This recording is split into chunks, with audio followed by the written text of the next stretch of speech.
Beneath the surface of history lies a silence so carefully constructed it feels like stone. A silence designed to bury what should never have been unearthed. The war ended, or so the world was told, but in the shadows where official accounts trail off, faint whispers still echo, fragments of missions erased, convoys that vanished, and transmissions that spoke in voices long declared dead. These fragments do not appear in textbooks or archives.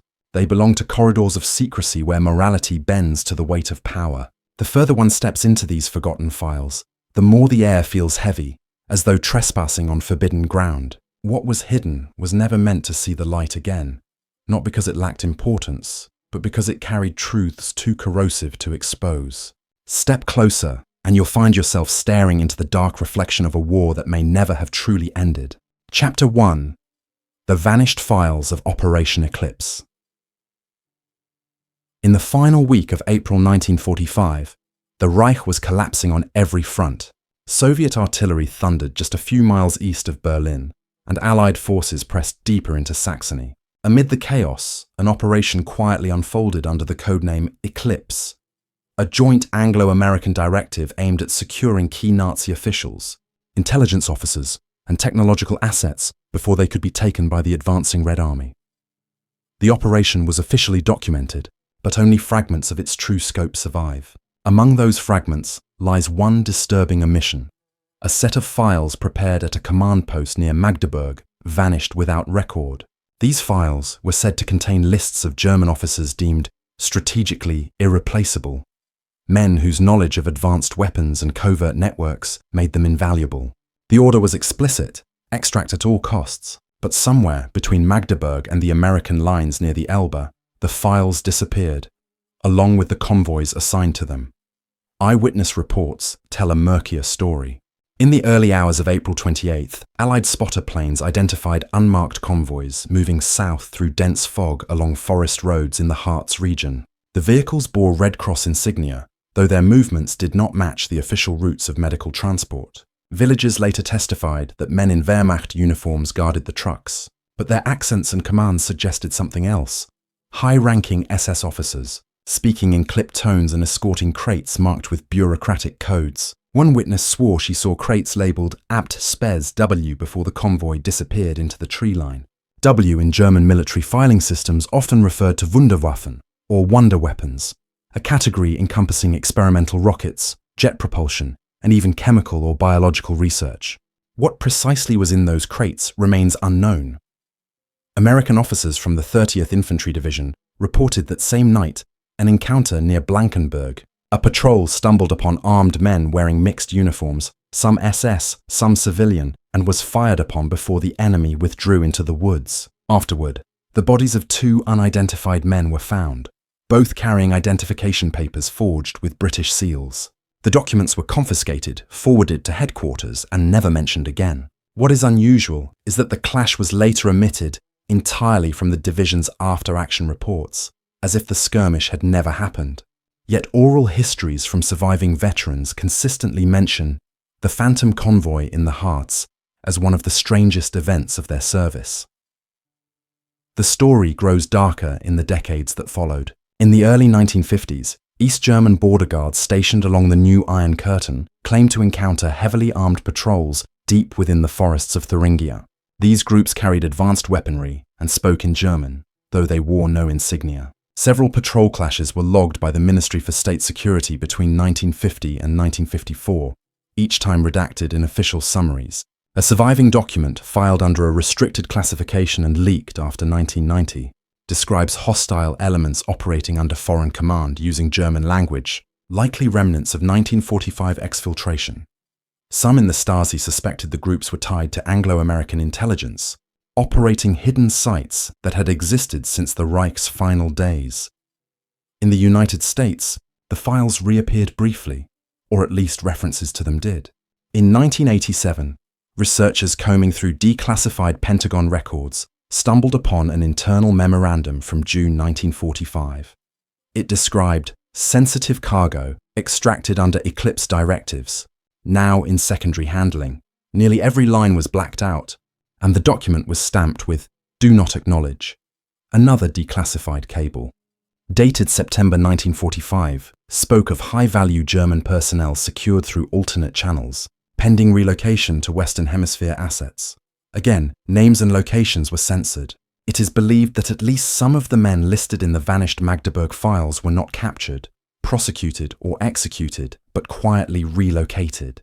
Where they ended up, Argentina, Canada, or within American research projects, remains speculative.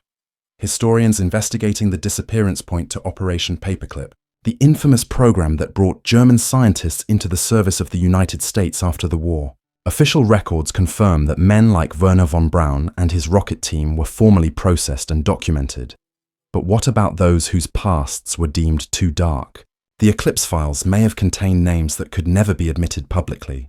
SS doctors involved in human experimentation, intelligence officers tied to massacres, or men working on chemical and biological projects outlawed by international law.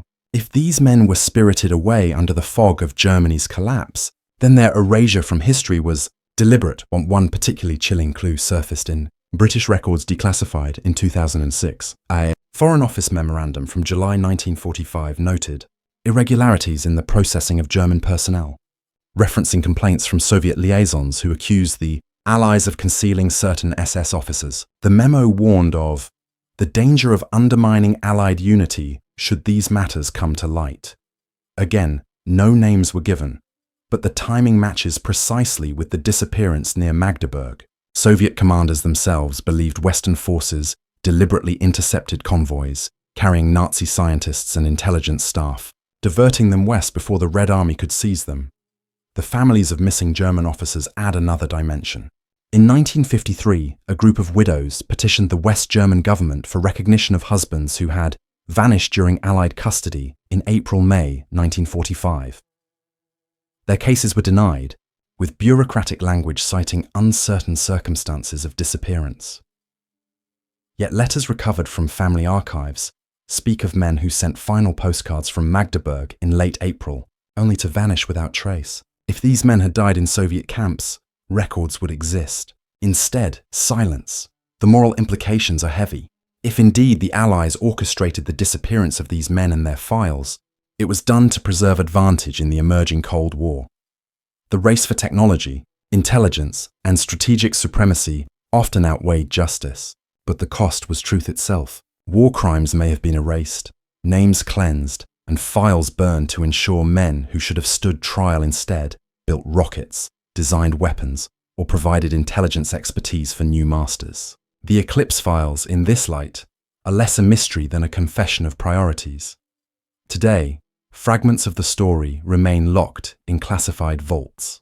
Researchers with clearance hint at anomalous files within the National Archives, pages that abruptly end mid-sentence or black out entire lists of names. In Germany, unofficial memorials in Harz villages commemorate the unknown convoys that passed through in those days of collapse. Locals whisper of abandoned bunkers sealed in the mountains, never formally documented, never officially cleared.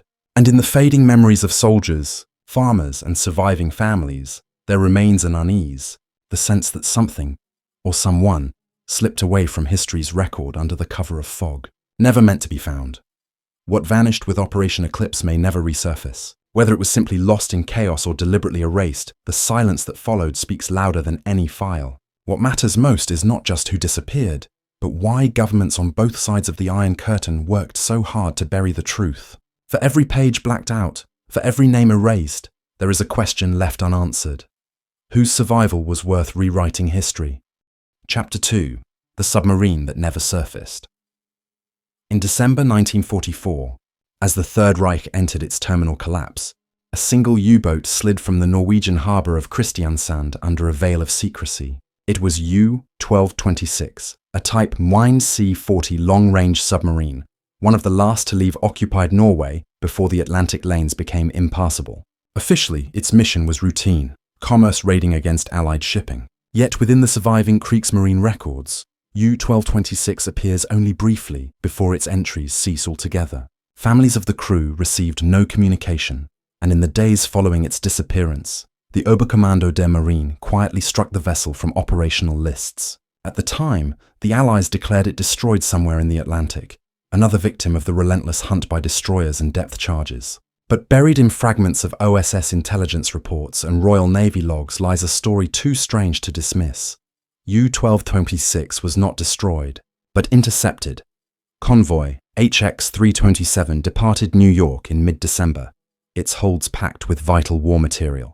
Among the cargo was a consignment of uranium oxide, bound for Oak Ridge as part of the Manhattan Project's atomic experiments. Allied intelligence had long feared German interception attempts against such shipments, and escorts were doubled.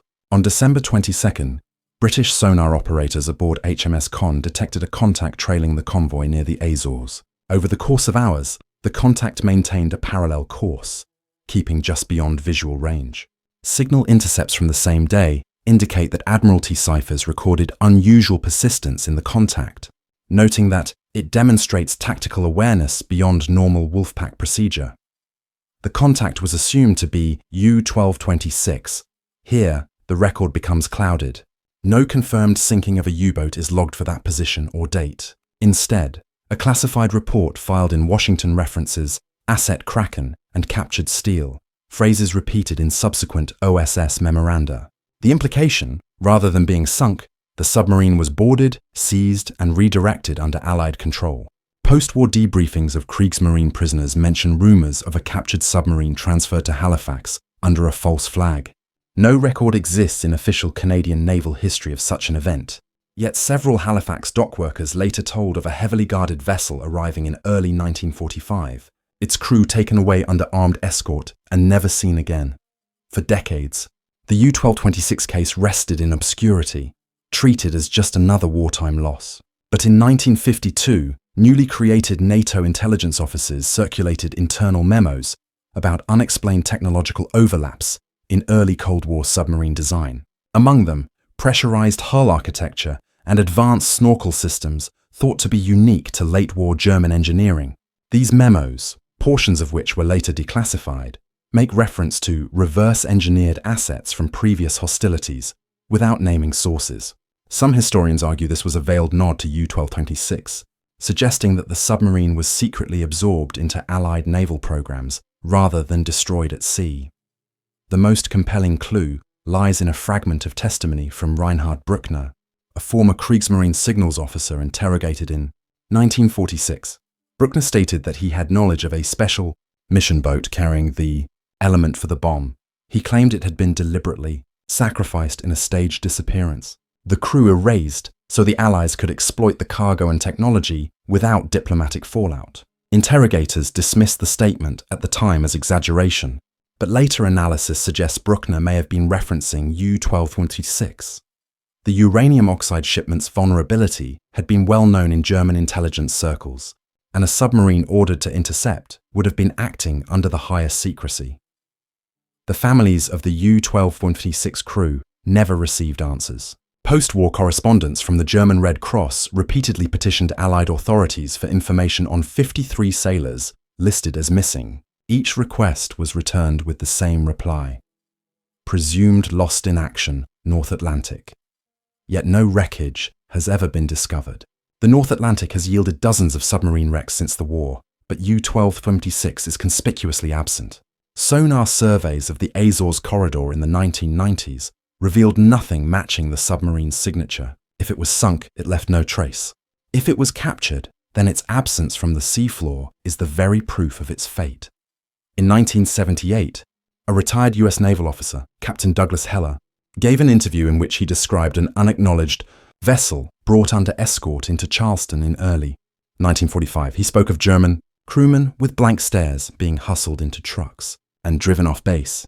Heller admitted he had no access to the cargo itself, but noted that within weeks of the arrival, classified lectures were given at MIT concerning submarine design that seemed too advanced to be our own. His claims were quietly buried at the time, dismissed as embellishment from an aging veteran. Yet the consistency with Halifax rumors is difficult to ignore. Declassified German files add one final layer. A report written by Vice Admiral Eberhard Gott, dated January 1945, states cryptically, 1226 last reported 20th December. Orders acknowledged. Final transmission suggests interception. The use of interception in German naval parlance usually implied combat or sinking. But some interpret this as a tacit acknowledgement that the boat did not meet a conventional end. The Kriegsmarine, aware of its capture, may have erased the record deliberately to prevent morale collapse among crews still at sea. Today, U-1226 remains an official mystery, listed as missing in action with all hands, but the threads of its story linger in classified files and half-erased testimonies. Did the Allies indeed seize the vessel intact, along with its cargo? Was the uranium oxide shipment compromised, diverted, or used to accelerate American nuclear research? And if so, what became of the men aboard? The silence of their families, the vanishing of their records, and the absence of a wreck all point to one conclusion. U-1226 never truly disappeared. It was hidden, folded into the shadows of a war that was already shifting into the Cold War, where secrecy mattered more than truth. The submarine that never surfaced remains not a ghost, but an artifact buried in archives, its fate known only to those who needed it silenced. Chapter 3. Ghost Signals over the Urals. The first report surfaced in January 1949, when Soviet radio operators stationed near Sverdlovsk detected faint transmissions on frequencies once reserved for Luftwaffe bombers. The war had been over for 4 years, yet the signals bore a chilling familiarity. Clipped German phrases, military-style call signs, and encrypted ciphers that should have vanished with the Reich.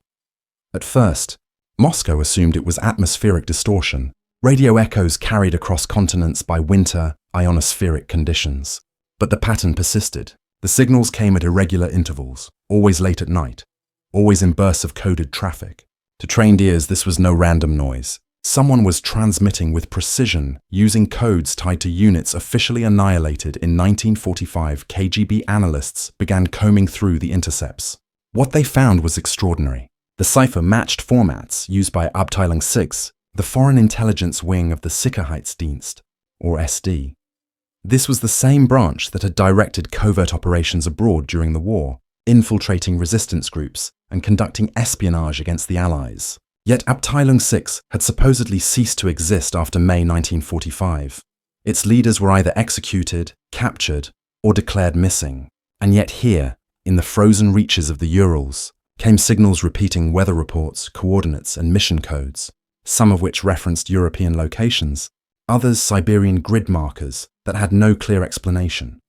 Soviet intelligence classified the case under the code name Spectre. The intercepted traffic was treated as a possible deception operation, perhaps orchestrated by the British or Americans to unsettle Moscow during the early Cold War.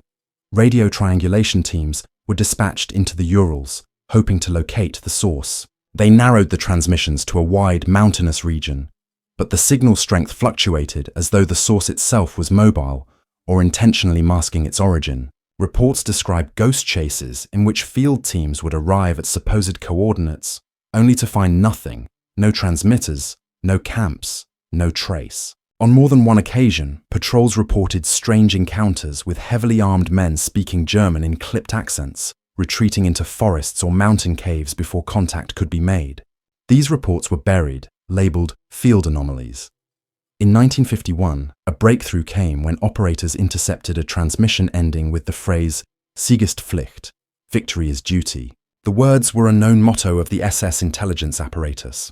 The transmission was immediately sent to Moscow, where cryptanalysts confirmed the style matched wartime German cipher sheets seized in Prague. That detail was classified at the highest level. To acknowledge the possibility that remnants of the Nazi intelligence network were still active would have contradicted the narrative of total Soviet triumph in 1945. Thus, the incident was buried deeper. Even within the KGB, knowledge of Spectre was restricted to a handful of officers. Evidence continued to accumulate. Intercepts recorded in 1952 contained references to Latin American cities, including Córdoba and Buenos Aires, both known havens for fleeing Nazi officials. Analysts proposed a chilling theory. The signals were part of a global relay, linking hidden cells in Europe, South America, and possibly Asia. This would explain why the transmissions carried geographical data far beyond Soviet territory. Yet the Soviet Union never disclosed these findings to its Warsaw Pact allies. Instead, all intercept tapes were stored in the archives of the Ministry of State Security, labeled as enemy deception.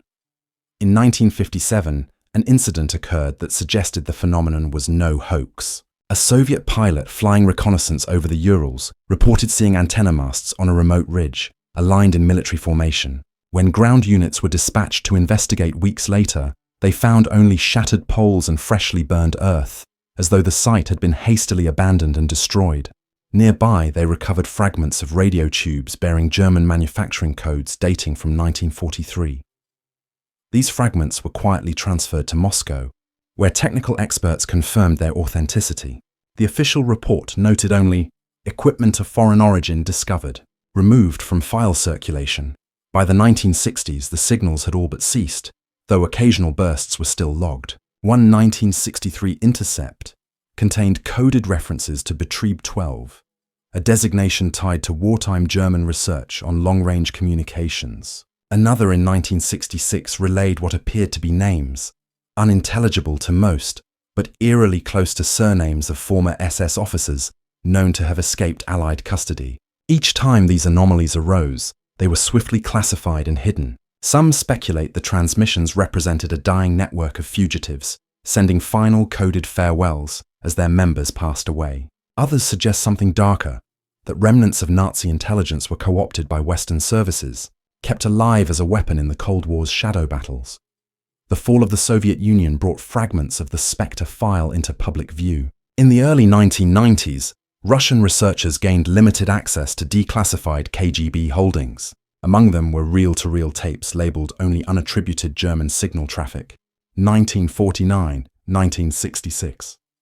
The recordings contain bursts of Morse code interspersed with faint German speech, distorted by static but unmistakable in its phrasing. Phrases such as Operation Fortsetzen, continue operation, and Befehl gesichert, order secured, can still be heard. One chilling sequence even repeats abwarten, abwarten, wait, wait, as though stalling for instructions that never came.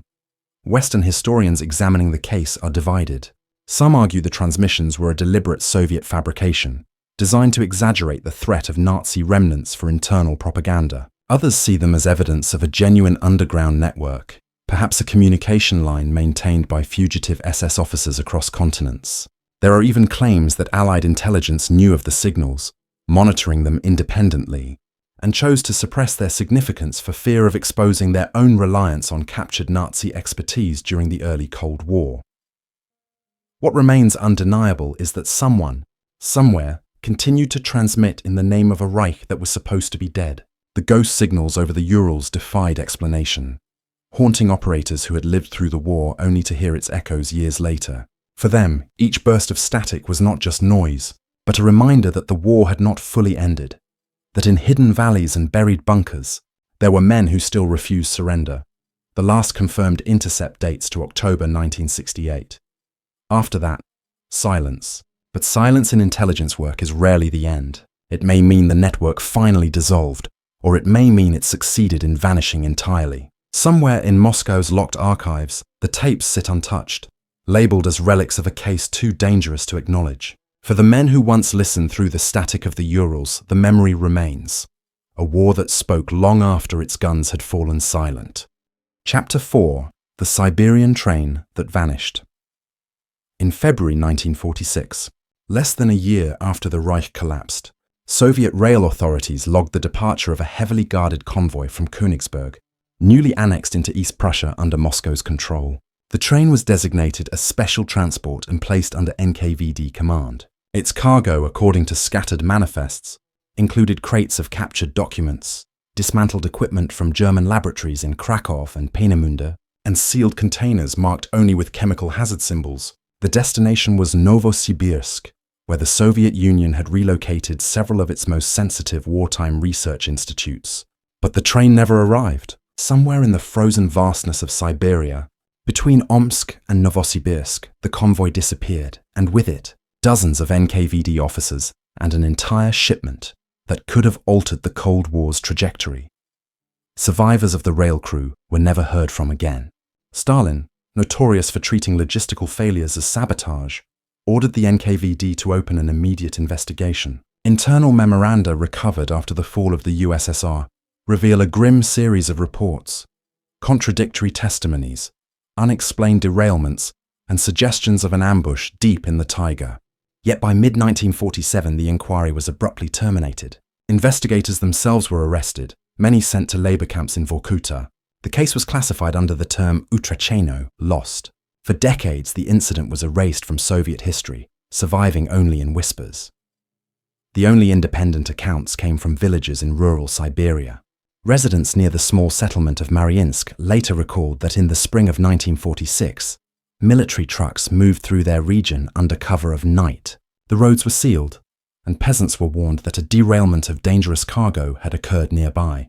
Some claimed they heard gunfire echoing in the forest. Others swore they saw flames in the distance and smelled acrid smoke lingering for days. According to one oral account recorded in the 1980s, a local hunter stumbled upon a scorched clearing where twisted rail fragments and charred wood lay scattered. But before he could report it, NKVD troops forced him out at gunpoint. His family claimed he disappeared later that year.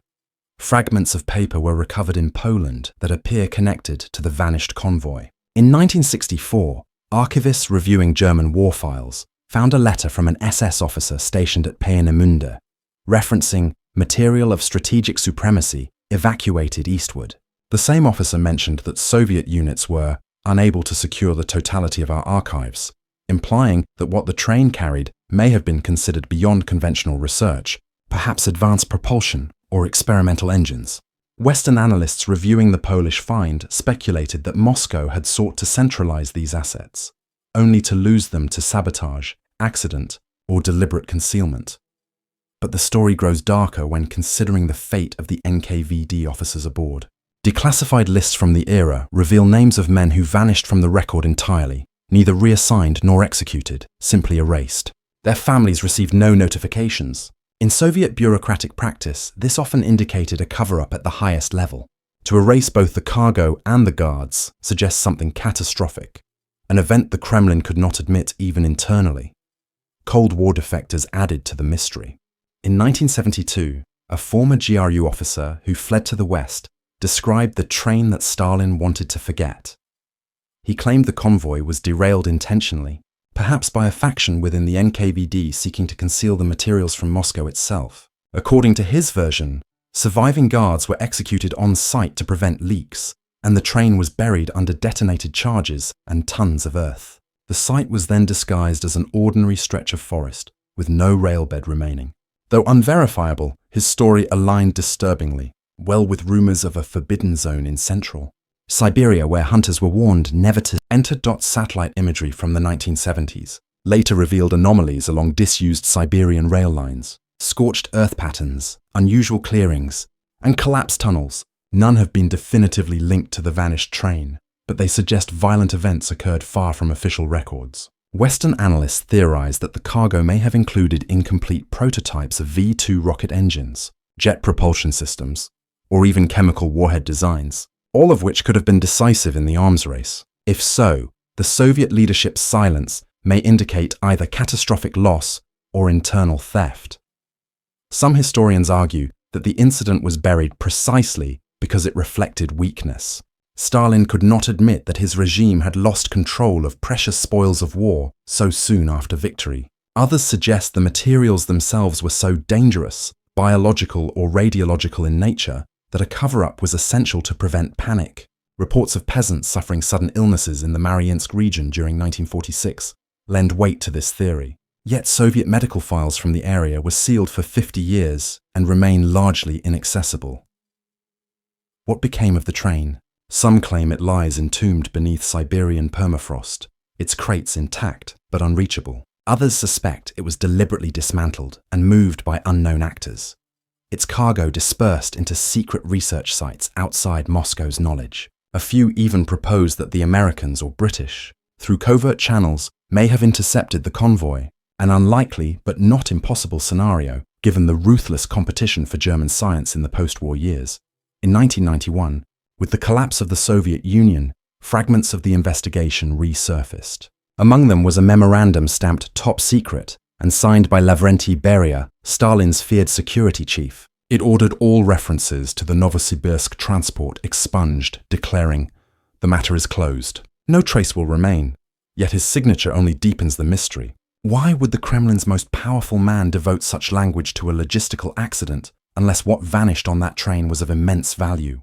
Today, Siberian forests hide countless secrets, but few rival the legend of the train that vanished. In the silence of the taiga, where rail lines rust beneath snow and wind, there may still lie evidence of an episode that altered the course of the Cold War before it even began. Was it sabotage, accident, or something darker?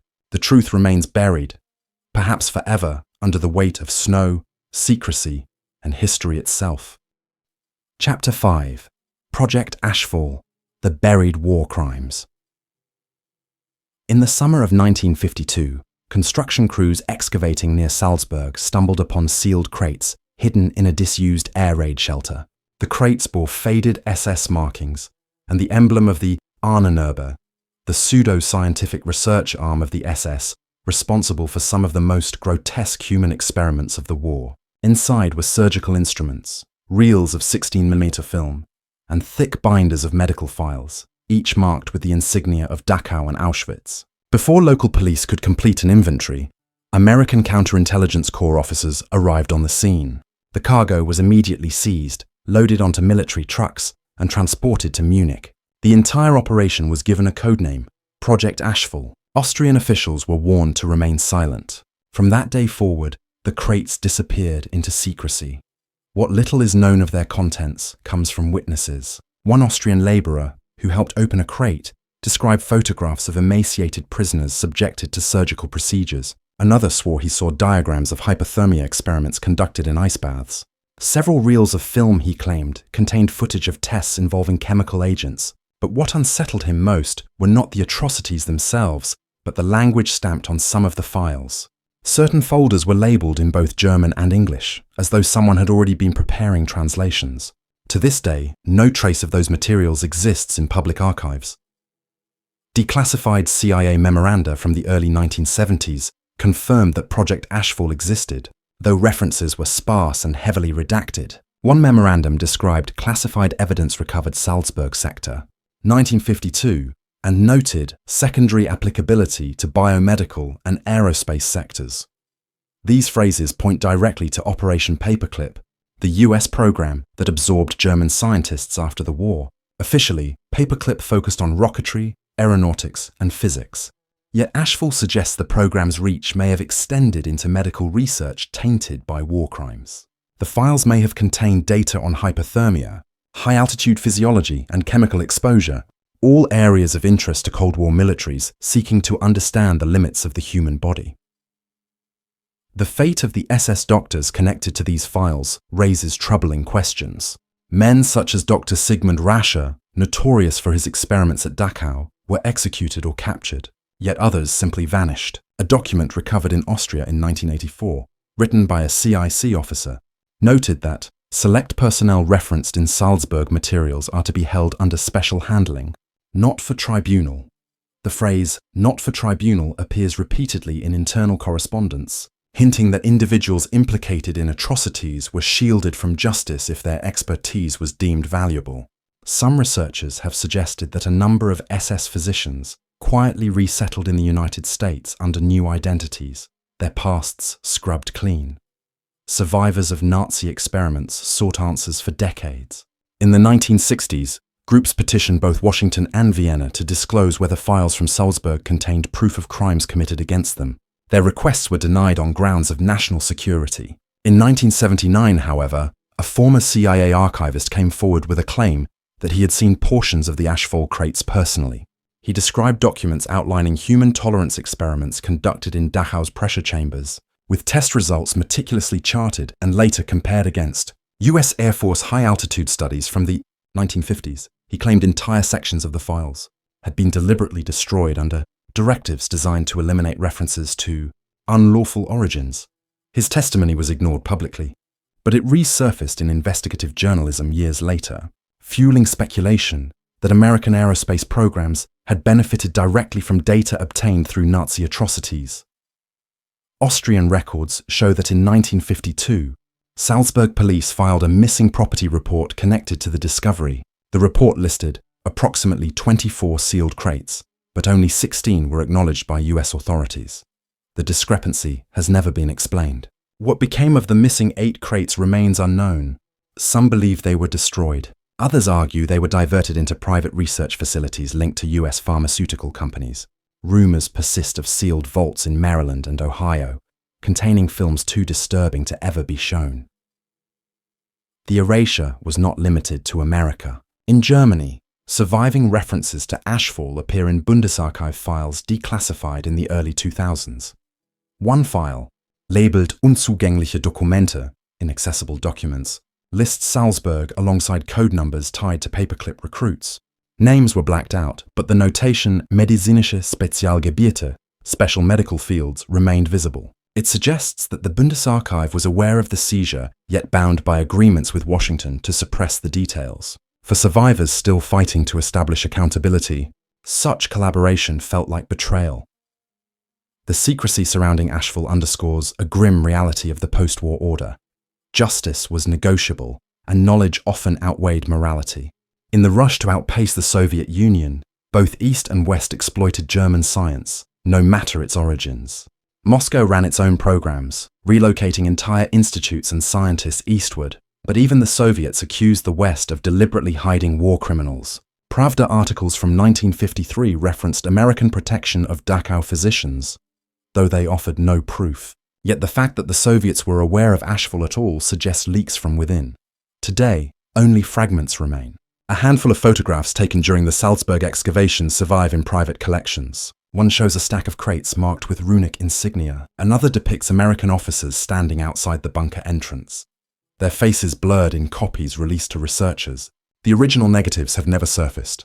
Testimony from aging witnesses continues to circulate, often dismissed as rumor but too consistent to ignore. They speak of images too horrific to forget, of files that proved collaboration between Allied intelligence and the very men who once presided over death camps. The legacy of Project Ashfall is not simply the atrocities it documented, but the silence that followed. If those crates contained evidence of crimes, then their disappearance ensured that trials were never held and names never exposed. If they contained scientific data, then the world must face the possibility that Cold War advances were built upon foundations of suffering. Either way, Ashfall represents a deliberate act of burial, a choice to prioritize power over truth. For those still searching, the trail remains faint. Some believe Ashfall materials may one day surface in declassified CIA holdings or forgotten archives. Others argue they were destroyed entirely, erased like the victims whose agony they recorded.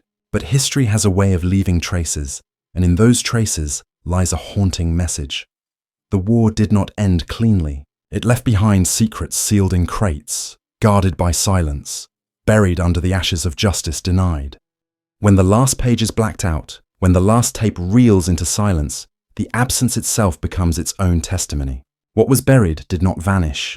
It lingers like a shadow at the edge of every archive, daring us to wonder what price was paid to keep it hidden. In these fragments of rumor and erased directives, history curls back on itself like smoke from a fire no one admits ever burned. The temptation is to seek answers, to unearth every missing name and every concealed order. But the closer one moves toward that silence, the more it feels alive, as though secrecy itself were a guardian that will not allow the dead to rest. Some doors remain locked, not because there is nothing behind them, but because opening them would show us that the war never let go. It only changed its mask, waiting for us in the dark.